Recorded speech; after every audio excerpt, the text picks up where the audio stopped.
anak-anak, apa kabar? Semoga sehat selalu ya. Masih semangat belajar?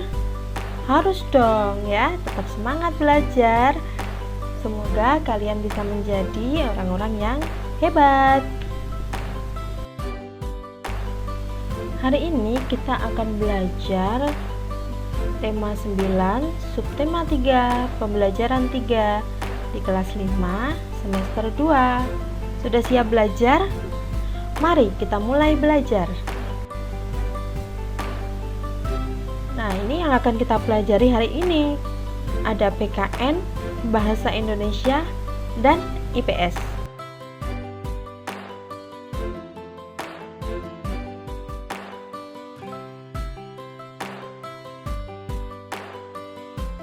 Apa saja kegiatan kita hari ini?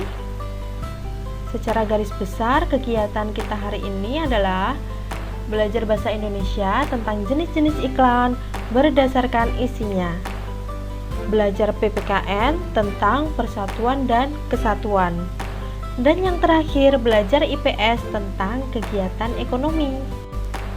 Kita mulai dari bahasa Indonesia.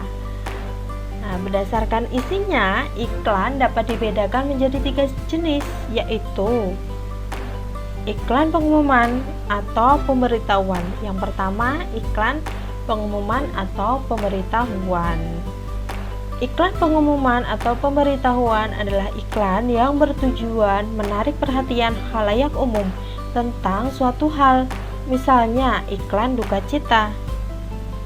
Berikut adalah contoh iklan pemberitahuan pada media cetak. Nah, bisa dilihat di gambar ya. Itu adalah contoh iklan pemberitahuan di media cetak. Ada iklan duka cita. Yang kedua, jenis iklan yang kedua yaitu iklan penawaran atau niaga.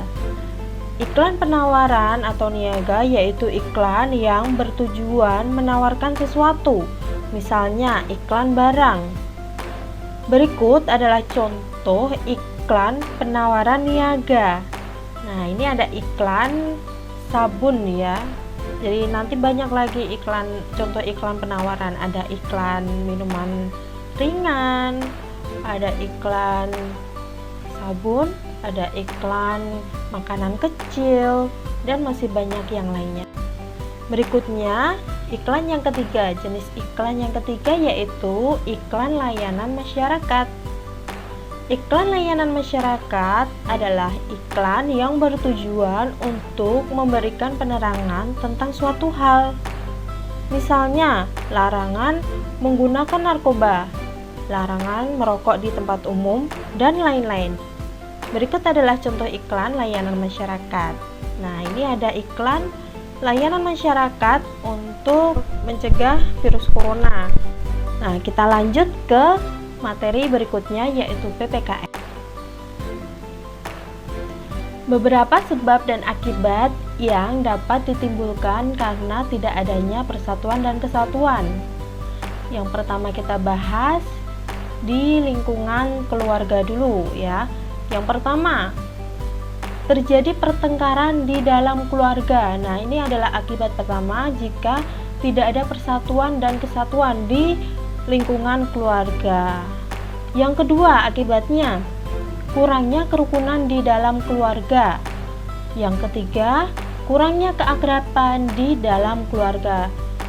Nah, itu tadi adalah akibat-akibat yang ditimbulkan karena tidak adanya persatuan dan kesatuan di lingkungan keluarga. Berikutnya adalah sebab dan akibat yang dapat ditimbulkan karena tidak adanya persatuan dan kesatuan di lingkungan sekolah. Yang pertama, sombong dan tidak peduli dengan sesama teman. Yang kedua, membeda-bedakan teman. Nah, ini sangat berbahaya sekali ya. Kalau kita suka membeda-bedakan teman di lingkungan sekolah, tidak akan terjadi persatuan dan kesatuan. Yang berikutnya yaitu mengolok-olok teman. Terjadi tawuran. Kita lanjut ke berikutnya yaitu di lingkungan masyarakat.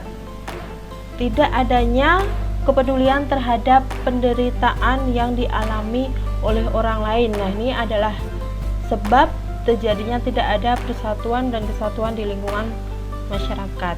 Sebab selanjutnya, kepentingan golongan maupun suku masing-masing lebih diutamakan dalam masyarakat. Nah, ini nggak boleh ya, kita harus mengutamakan kepentingan umum, bukan kepentingan golongan atau suku. Selanjutnya yaitu tidak adanya kerjasama yang terjalin antar warga masyarakat. Lanjut ke lingkungan negara.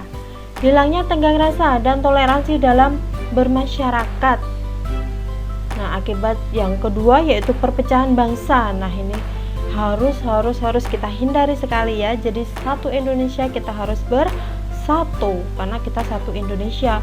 Walaupun terdiri dari beberapa suku, terdiri dari berbeda-beda agama, tapi kita tetap harus bersatu. Nah, akibat berikutnya yaitu melemahnya pertahanan dan keamanan bangsa. Oke, kita lanjut ke materi IPS tentang kegiatan ekonomi. Kegiatan ekonomi nanti dibagi menjadi 3 ya, ada produksi, ada konsumsi, dan ada distribusi. Nah, kita ke produksi dulu. Apakah yang dimaksud dengan produksi? Produksi adalah kegiatan menambah faedah atau kegunaan suatu benda. Produksi juga berarti menciptakan benda baru sehingga lebih bermanfaat dalam memenuhi kebutuhan.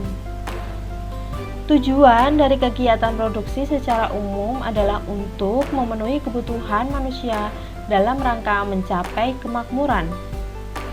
Tujuan khusus kegiatan produksi yaitu untuk menghasilkan barang dan jasa, mendapatkan keuntungan, dan sebagai alat pemuas kebutuhan. Jadi kegiatan produksi itu adalah kegiatan menambah faedah suatu barang, yang berarti menciptakan ya. Jadi kalau kegiatan produksi itu kegiatan menghasilkan barang gitu ya, untuk lebih mudah mengingat. Selanjutnya yaitu kegiatan distribusi. Apa itu kegiatan distribusi? Distribusi adalah penyaluran atau penyampaian barang-barang dan jasa dari produsen ke konsumen.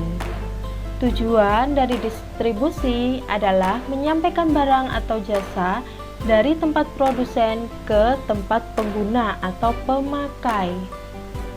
Pelaku distribusi dapat memperoleh upah ataupun keuntungan dari kegiatan distribusi barang yang dilakukannya. Nah, contoh kegiatan distribusi ini adalah